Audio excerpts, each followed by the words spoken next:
Bismillahirrahmanirrahim. Assalamualaikum warahmatullahi wabarakatuh.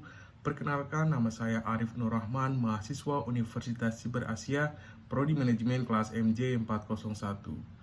Saya akan mempresentasikan hasil analisis kemiskinan dan pengangguran di Indonesia di era digital. Presentasi ini guna melengkapi jawaban tugas semester genap tahun ajaran 2024-2025 mata kuliah Perekonomian Indonesia dengan dosen pengampu Bapak Joko Suharyanto SEMM CPOD. Analisis kemiskinan dan pengangguran di Indonesia pada era digital. Digitalisasi menyimpan peluang besar. Kondisi perekonomian Indonesia saat ini di tengah ketidakpastian global. Ekonomi Indonesia berhasil mempertahankan pertumbuhan yang relatif stabil. Berikut data saya ambil dari BPS, Badan Pusat Statistik. Pertumbuhan ekonomi Indonesia pada triwulan ke-1 tahun 2025 periode kuartal 1 2025 yaitu sebesar 4,87% year on year. Perekonomian di Indonesia ini menunjukkan performa yang cukup baik di tengah tantangan global. Namun perlu adanya kewaspadaan terhadap potensi risiko dan tantangan yang ada, serta upaya berkelanjutan untuk memperkuat fundamental ekonomi dan meningkatkan daya saing agar dapat mempengaruhi angka kemiskinan dan angka pengangguran di era digital ini. Data kemiskinan dari Badan Pusat Statistik.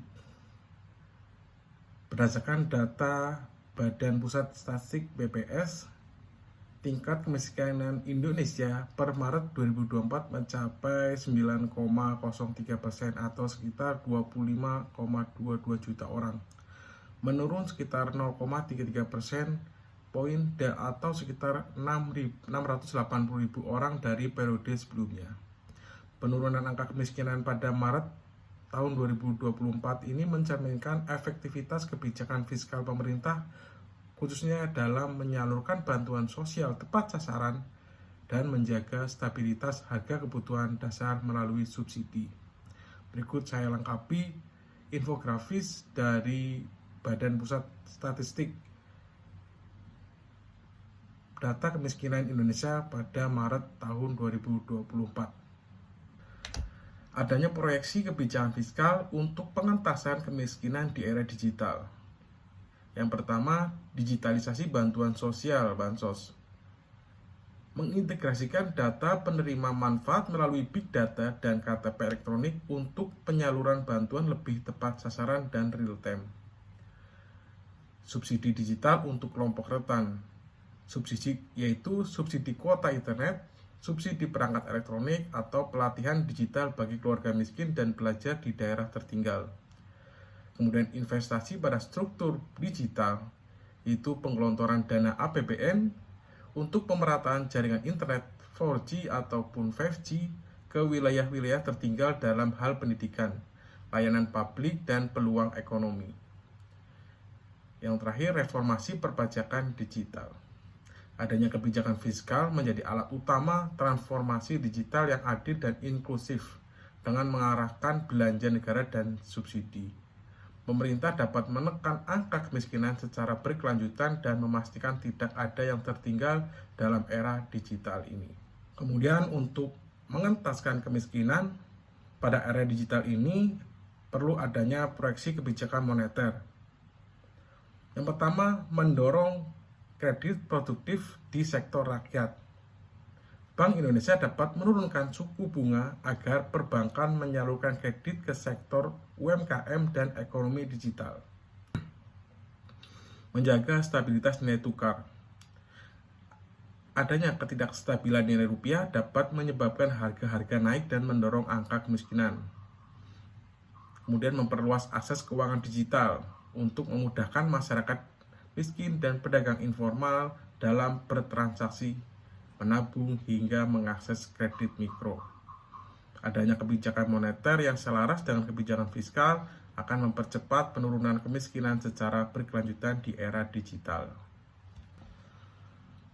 Data pengangguran dari Badan Pusat Statistik untuk tingkat pengangguran terbuka atau TPT. Dalam data Badan Pusat Statistik BPS, presentasi jumlah pengangguran per Agustus 2024 mencapai 4,91%. Pengangguran yang dimaksud yaitu penduduk usia 15-24 tahun. Menurut data jumlah pengangguran atau TPT, laki-laki sebesar 4,98%, lebih tinggi dibandingkan perempuan yang sebesar 4,41%.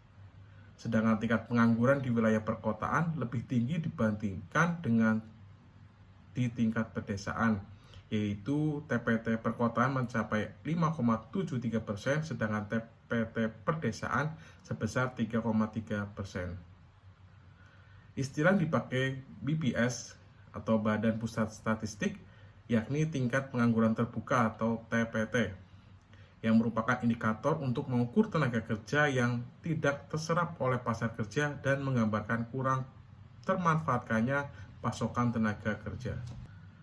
Setelah saya menganalisis data kemiskinan dan data pengangguran di Indonesia pada era digital ini, saya akan memberikan solusi dan rekomendasi untuk mengatasi kemiskinan dan pengangguran pada era digital. Solusi atau rekomendasi yang pertama yaitu alokasi belanja negara untuk digitalisasi desa, insentif untuk UMKM digital, dan bantuan sosial produktif. Solusi dan rekomendasi yang kedua yaitu melibatkan pemerintah daerah dalam pelatihan fasilitas jaringan internet dan pemberdayaan ekonomi lokal. Solusi dan rekomendasi yang ketiga, adanya revitalisasi sistem pendidikan dan pelatihan kerja dengan kebutuhan industri digital.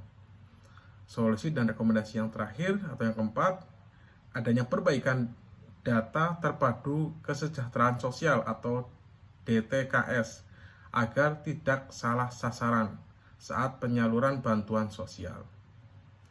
Berikut hasil analisis saya dan telah memberikan solusi untuk mengatasi kemiskinan dan pengangguran di era digital ini. Sekian dari saya, terima kasih. Wassalamualaikum warahmatullahi wabarakatuh.